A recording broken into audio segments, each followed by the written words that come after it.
உலகத்துல எத்தனையோ பேரு என்ன காரணத்தோட தான் ஐயா நேசிச்சாங்க. இன்னைக்கு நான் இவங்களுக்கு பிரயோஜனமா இல்லைன்னா இவங்க கூட என்ன நேசிக்க மாட்டாங்க. எனக்கு தெரியும்யா, எனக்கு தெரியும். இவங்களுக்கு பிரயோஜனமா இருக்கிறதுனால தான் நிறைய பேர் என்ன நேசிக்கிறாங்க.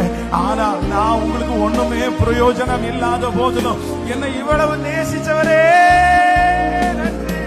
நிச்சயமா இந்த விலை என் விலை இல்லையா, இல்லையா? எனக்கு தெரியும்யா, என் பலத்தை பற்றி எனக்கு தெரியும்யா, என் திறமையை பற்றி எனக்கு தெரியும்யா.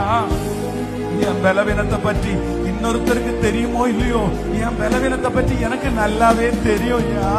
இந்த பலன் முழுக்க முழுக்க உங்க பலனையா, இந்த கிருபை முழுக்க முழுக்க உங்களுடையதுப்பா. நான் இவ்வளவு தூரம் இருக்கிறதுக்கு காரணம் உங்க அன்பை தவிர வேற ஒண்ணுமே இல்லையா. என்ன எந்த காரணத்தோடையும் நீ நேசிக்கல, என்ன காரணமே இல்லாம நேசிச்சிட்டீங்களே அப்பா.